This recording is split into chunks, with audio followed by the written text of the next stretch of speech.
Hello, welcome to Trees and Clay. Today we're going to make some pinch bowls. There you're looking at them. A small bowl I use in the kitchen to hold some spices or whatever you want to pinch out of a bowl. I sell these at craft festivals. I give them to friends. They're helpful as a product, but they're also helpful for the process of wood turning, as is cleaning up. So we're taking a little zoom out here and taking our time. Starting with a square piece of wood, piece of cherry. You can chuck it up like that, but you got to take light cuts. So I'll do that just here.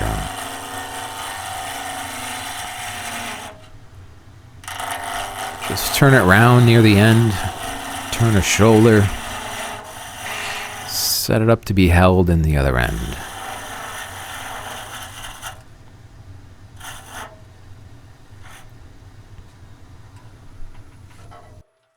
Flip that business around, and it's a much better hold, and we're ready for the rest of the turning. Nobody ever asks me where I get the wood for my projects from, and I don't remember, so here we go. I'll set the tool rest height a little better, and I'll speed this up. You probably have some other things to watch today, as do I. Turned it to round, turned to slight taper. Ready to rock. It's an end grain bowl, so here we are at the end of the grain. Turned in a bowl. Got a spindle gouge here, and this is a technique called end grain hollowing.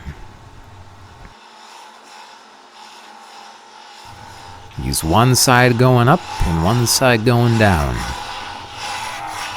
Looks harder than it is, but this is a roughing cut. It doesn't have to be perfect. It just needs to get the wood from inside the bowl on the floor.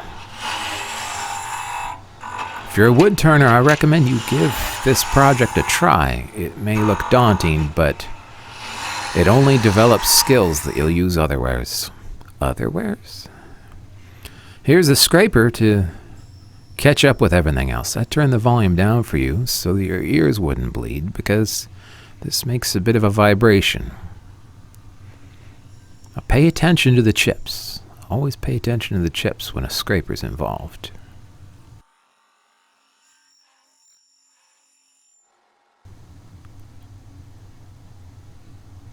Alright, let's turn this into a bowl.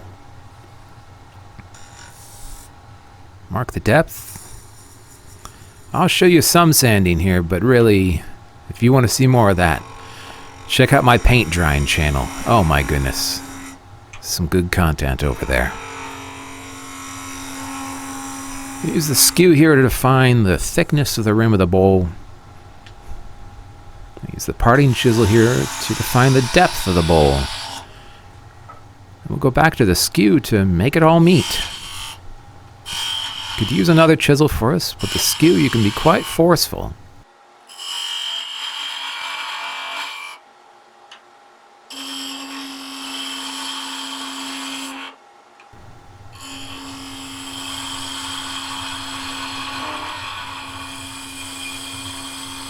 Skew is feathering in from one curve to another, some starts and stops, it doesn't matter. You can sand your way out of that.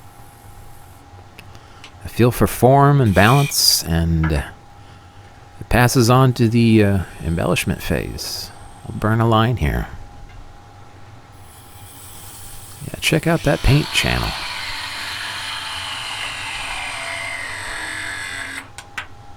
Cut this off, and I forgot to tell you, we're going to make 3 of these. The wood's there. We need to trim that off later, but let's do it again. Tell you what, you've been patient, I'll speed it up. Looks a little jerkier and choppier here when I speed it up, but maybe that's because it was jerky and choppy. Doesn't really matter. The wood is out, the scraper's in, camera angle is perfect. Thank me later. So roughing cuts, and then a last cut. Less vibration. Maybe another one. There we go.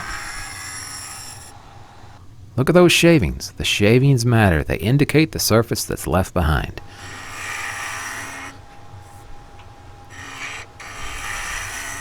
Couple cuts to set up the rim of the bowl. You remember the drill. You've seen this video before, and you're going to see it again.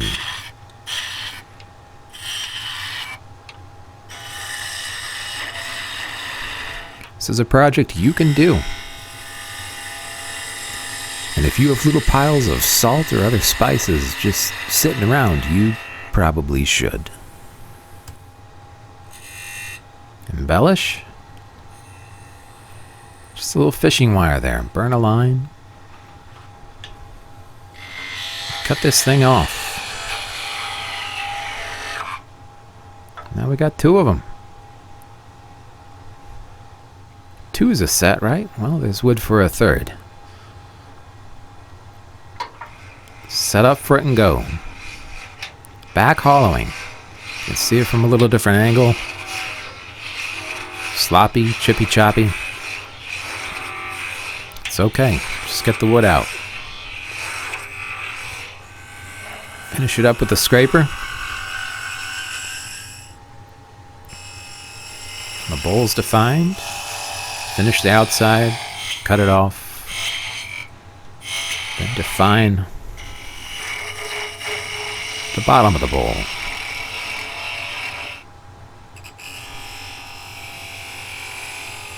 Skew feathers one curve into the next. That's the exercise that's helpful here.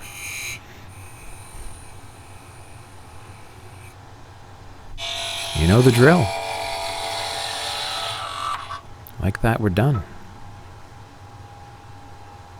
Except, we got to address the bottoms of all these bowls. So, I measure it up. The wood that's left here is on purpose. It's a thing called a jam chuck. Like a tapered tenon that the bowl just fits over, and a slight shoulder. Squitch it on.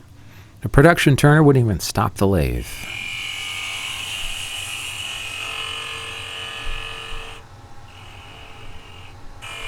Take a little cut across the bottom, just smooth it out. 2 touches for embellishment, some sanding. Call that done. Pop it off. 2 more. Now I tapered that cylinder at the start, so the chuck gets smaller and smaller as I move on.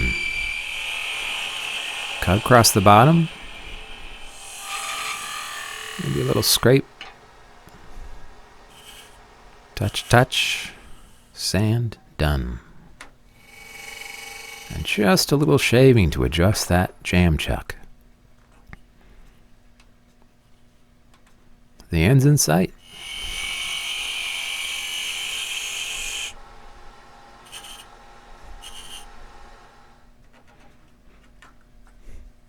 That's all we got to do. 3 bowls out of a piece of wood like that. Nice little set that stacks, clatters around. Be welcome in any kitchen.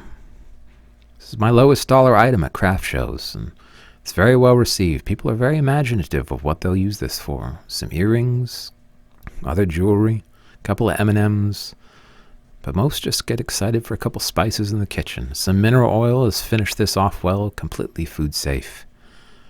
It's ready to go. A project you can do or a project you can just watch. Here it is, naturally in the wild. Already some salt has found one of them.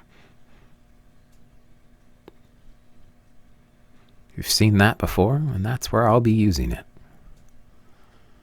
Stacked up, they're quite adorable. I'll leave you to it. Thanks for watching.